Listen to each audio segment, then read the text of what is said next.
ఉచిత సేవ అని చెప్పి వీళ్ళు ఫస్ట్ ఎయిడ్ కోసం అని ఒక బాక్స్ పెట్టుకొని అంటే 2 వీలర్ మీద వీళ్ళు ప్రయాణం చేస్తున్నారు. ఇలాంటివి ఇక్కడ మేడారం మొత్తంలో కూడా 40-50 వరకు వీళ్ళు ఇట్లా మెయింటైన్ చేస్తున్నారంట. అయితే ఏంటంటే వీళ్ళు ఇక్కడ ఏదైనా అప్రమత్తంగా ఉండడం కోసం అంటే ఎవరికైనా గాయాలైనా ప్రథమ చికిత్స పొందడం కోసము వారికి చాలా లాంగ్ అవుతుంది. మళ్ళీ వెళ్ళాలంటే పస్రా తాడ్బాయి వరకు వెళ్లాల్సి వస్తుంది. అయితే ఇక్కడ మనకి ఆసియాలోనే అతిపెద్ద జాతర కాబట్టి చాలా వరకు ఈ కేర్ఫుల్ గా ఉండడం కోసము ఇలాంటి ఏర్పాట్లు అయితే అత్యాధునికమైన టెక్నాలజీతో ఫెర్టిలిటీ ట్రీట్మెంట్ అందిస్తోంది మెడిసి ఐవీఎఫ్ చేశారు. వీళ్ళు ఎక్కడి నుంచి వచ్చారు, ఏం చేస్తున్నారు అనేది అయితే తెలుసుకుందాము. మీరండి ఎక్కడి నుంచి వచ్చారండి? మేము నిర్మల్ జిల్లా నుండి వచ్చాం మేడం. అవునా, ఎప్పుడు ప్రతిసారి జాతరకు పెడుతుంటారా? ప్రతిసారి జాతరకు పెడుతుంటారు. పోయినసారి జాతరకి 20 బైక్ అంబులెన్స్లు పెట్టారు, ఈసారి 40 బైక్ అంబులెన్స్లు పెట్టారు. అట్లనే 18 4 వీలర్ అంబులెన్స్లు పెట్టారు.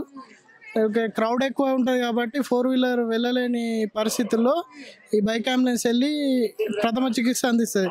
ఏదైతే మనకు గోల్డెన్ అవర్ ఉంటుందో బ్లీడింగ్ కానీ కంట్రోల్ చేయడానికి ఫస్ట్ అక్కడికి వెళ్ళేసి పేషెంట్ని సేవ్ చేసిన తర్వాత ఫర్దర్గా 4 వీలర్ అవసరం అయితే వాళ్ళు వచ్చేంత వరకు మేము సేవ్ చేస్తాం. బాక్స్ ఇందులో ఒక 5 kg ఆక్సిజన్ సిలిండర్ ఉంటుంది. బ్రీతింగ్ ప్రాబ్లం ఉంటే కూడా ఆక్సిజన్ సపోర్ట్ ఇవ్వచ్చు. అట్లాగే మనకు ఫస్ట్ ఎయిడ్ కిట్కి సంబంధించిన మొత్తం ఉంటాయండి. అంటే ఎక్కువ శాతం ఎవరు వస్తుంటారండి మీ దగ్గరికి? అంటే దేనికోసము వస్తుంటారు? ఎక్కువ శాతం అంటే ఇప్పుడు ఇది డయాబెటిక్ కేసులు కానీ అలాంటివి పడిపోయిన ఇప్పుడు డిహైడ్రేషన్ అయిన కేసులు బాగా వస్తుంటాయి మేడం.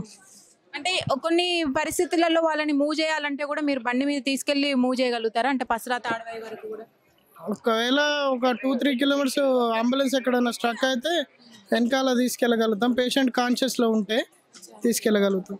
మొత్తం మీద మీరు ఎంతమంది ఉన్నారండి ఇక్కడ? మొత్తం 40 బైక్ అంబులెన్స్లు ఉన్నాయండి, 18 4 వీలర్ అంబులెన్స్లు ఉన్నాయి. ఇది అందరూ యూజ్ చేసుకుంటున్నారా? యూజ్ చేసుకుంటున్నారు. మీరు 2 years ఒకసారి ఇలా వచ్చి జాతర అయిపోగానే వెళ్ళిపోతున్నారా? అవును, జాతర అయిపోగానే వెళ్ళిపోతాం. థ్యాంక్ యూ సో మచ్ అండి.